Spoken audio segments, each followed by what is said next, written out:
So how does grief affect the meditation process? I had an individual write to me, and they were going through a very, very, very difficult time. They had suddenly lost a loved one, completely unexpected, and they'd been meditating for a while. And the question, to boil it down, comes to if I had any recommendations for practices during a time of mourning and anxiety. And I don't have any specific practices for that. When there's a sudden tragic loss within your life, you have to mourn it. You have to feel the grief. I know I remember being younger and thinking that, oh, well, if I feel sad, it means I don't understand the truth of reality. And so when things would go wrong, I'd muscle up, internally and not really feel what needed to be felt, not let that energy flow through the natural process of life. And there are many people who profess to know yoga and have spiritual awareness that say, well, if you grieve, then you just don't understand. And you can understand what's true while honoring the natural flows of energy within your body, within your life.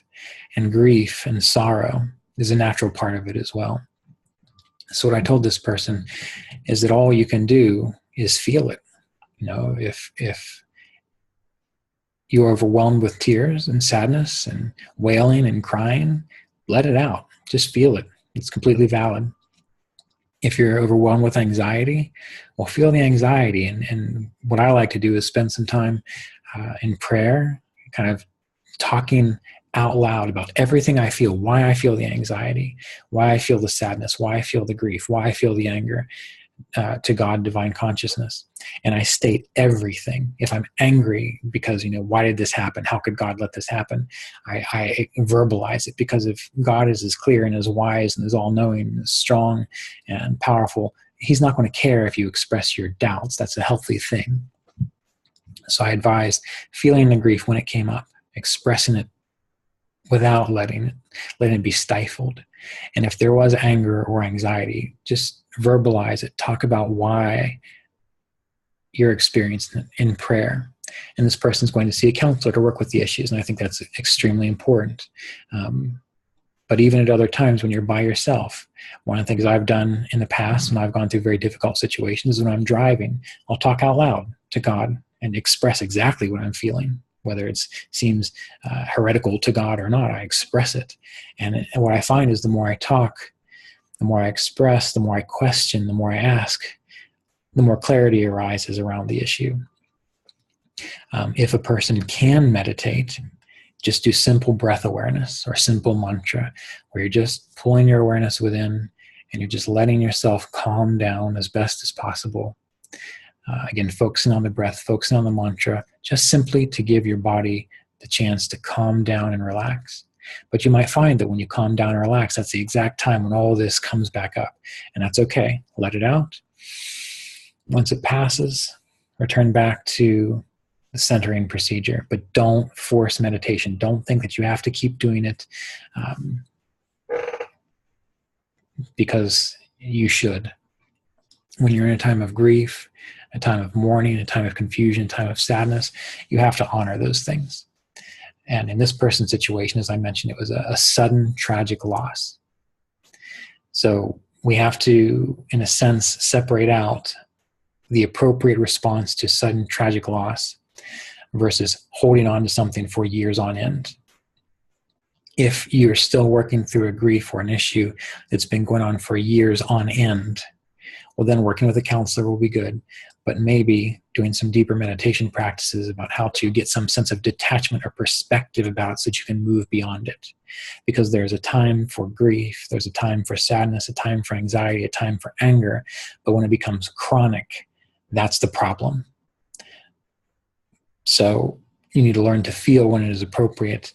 And then when it becomes long-term and chronic, that's when you find you need to just use your willpower and shake yourself up by going for a run to get yourself out of it, or doing some deeper meditation so that you can get a sense of, is this really me that's feeling this? Or is this just a consistent chemical pattern or neurological pattern that I'm just so accustomed to that's become my temperament and then later became my personality. So the long and short of it is, there's no meditations that I know of that ultimately can resolve things like grief, when grief is appropriate, when mourning is appropriate. If there's anger, maybe meditations on forgiveness can be helpful, but you don't want to force it just because you think you should be able to forgive someone. You have to learn to feel that anger, let it exhaust itself. If there's a severe anxiety that's persistent, you might have to do some meditation on asking, how can I have more faith that I can get through this? How can I learn to trust that I might not understand this right now, but life will go on and I will heal. And I can look back with greater wisdom on this. You might need to do things like that. But in the moment, in the acute situation, the feeling, the allowing, that's the best thing. And we have to remember that some scars never heal. Some painful things, when you look back, they're still painful, but they don't need to define you. Everyone experiences something in life.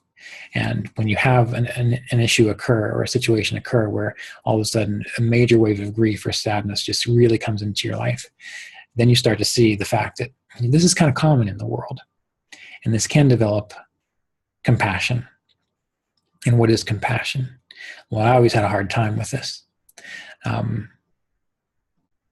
Because I never understood when people would say, be more compassionate. To me, that always sounded like just kind of get into the mess with the person.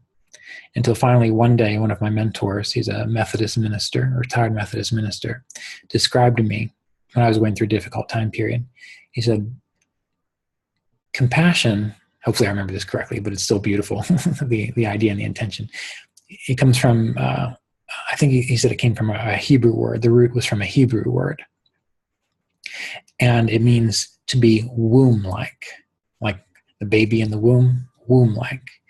To hold something so that it's safe and can develop and experience its own light. So for you might need to learn to be compassionate with yourself, to give yourself the safe space to grow out of the grief. For other people, after you've gone through something like this, then you start to realize that your words don't really do anything for them. That your ideas, your understandings, your own past experiences of pain, describing that to them isn't going to help them. But by simply being there for them, to be womb-like, to hold them in a state of safety, to let them grow through it, that is the most important process of going through something like grief. So if there was some kind of meditation that could help you, it would simply be trying to let yourself be in a state where you feel that you are protected and allowed to express and grow through what you're going through. And then you're born out of it, and you're born into a greater state of being with greater wisdom, compassion, and sense of clarity.